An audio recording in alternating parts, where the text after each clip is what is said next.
Нийслэл Улаанбаатар хотыг бүхэлд нь толдож болох газар гэж гадна дотны жуулчдад урдаа барьж нүрэ тахалдаг зайсан толгой өнөөдөр орхигдсон толгой болон хувирчээ. Зайсан толгойн орон гэрэлт хөшөөнд хүргэх 600 гаруй гишгүр бүхий шатаар алхаж эхлэмэгц арх февний шил лаз хөглөрч шатны хажуугаар хүний өтгөн шингэн ялгадс харагдана. Хог ялгадсыг нь нүдэн айнад өнгөрөөж цааш цасан дагтаршиж хүлдсэн шатаар өгсөж ороод нь гармагц улсын нийслэл биш утаал харагдана. Миний хард харагдаж байгаачлаг 1.5 сая хүн амтай нийслэл Улаанбаатар хотын дүр төрх бол утаан дотор ерөнхийдөө бол бүхэлдээ харагдахгүй байна. За утаан дотроос нийслэл хот ялгарч харагдгаа болсон учраас бол зайсан толгой дээр гарч ирж хотыг хардаг хүмүүс бол байхгүй болсон. За улмал хөдөөр нутгаас ирсэн ганц нэг иргэд за Улаанбаатар хотыг үзэхээр гадна дотноос ирсэн цөөн тооны жуулчдыгээс тооцвол зайсан толгой бол ерөнхийдөө ямар ч гарч ирдэг хүн байхгүй. Цаашлаад бол архитын согтурдаг, хогоо ил задгаа асгадаг, за шээс бас нь мөсдөд хүлдчихсэн иймэрхүү одоо дүр төрхтэй болсон байгааг үзэгч та бүхэн харж байна. Яс өмнө гарч ирж үзэг. Анхудаа гарч ирж байгаа юм тий. Анхудаа гарч ирж байхад ямар сэтгэл төрж байна? Уг нь бол зайсан дээрээс гоё хотыг харъя л гэж гарч ирсэн. Тэг гэсэн. Тэгэл их сайхан хот. Өдийт утаа ихтэй болохтой юм харагдахгүй л байна л да. Уул нь манайхан ч одоо өөрсдөө хогоо хаяад байх юм шүү дээ. Тэгэл аваач чихрийн заасч гисэн хогийн савнд юм эсвэл хармалаад явчих болно шүү дээ. Уудаг газар л болсон юм шиг л санагдав. Харин тий аярх уудаг, бөөгн өрдөг нэг дуудаг тийм л газар болсон шиг нэг аас шээсэн ч газар юм. Айгуу хот бохир л энэ одоо.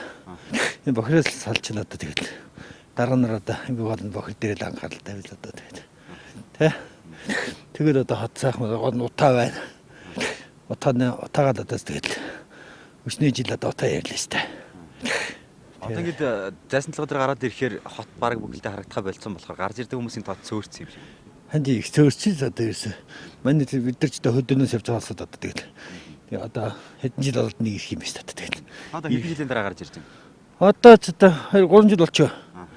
Хотод ирэхээр л нэг харъя. Тий одоо нэг одоо ганц одоо энэ дээрээс л одоо Улаанбаатар одоо харгасан. 3 жилийн өмнө ирснээс одоо ямар харагдаж байна? Улам утаа ихлээ болчихсон шүү дээ. Ороос наашаа гараад өөрөө алхаж гараад юм дээр сайхан мяндан дээр гарч Улаанбаатар хотыг Улаанбаатарт амт ирж байна. Сонсч байсан. Зурагтаар үзэж байсан. Сонсч байснаас нэрээр үзээгүй шүү дээ. Тэгээд баярлж байна. Утаатай жоохон яг харъя гэсэн зүйл үгүй. Тий яхан бүрэг байна. ийм л олж чадаа. Тэгэхээр хүн болгоно заах энд анхаарч одоо энэ байгаль орчноо хамгаалж ингэж л байх хэрэгтэй байгаа даа. Өвлийн жавартай өдөр утаан дунд сүмэлзэх улсынхаа нийслэлийг толдох гэж зайсан толгойг зорж ирсэн хүмүүсийн урам хугарч Улаанбаатар хотод өвнөөс өөр үзчих газар даанч байхгүйд ундууцсангүй байлаа. Ядчил энд амарч зугаалж аялж явах хүмүүст аяг халуун цай хоол зардаг газар байхгүй. Цаашлаад нийтийн нойлынх нь хаалгыг лацчихсан. Хогийн саанууд нь сагаж асгарсан орчин өгтөж байна. Халах голын дайнд ирлэхээр амиа алдсан зөвлөлтийн дайчдын гэгээн дурсгалыг хүндэлдэггүй юм гэхэд Улаанбаатарын аялал жуулчлалын гол зэг Улаанбаатарыг үзэх гэсэн гадаадын жуулчдын ирдэг цөөн газар гэж бодоод ядаж хогийн савыг нь хоослоод нийтийн нойлыг нь ажилуулад байж болохгүй гэж юу.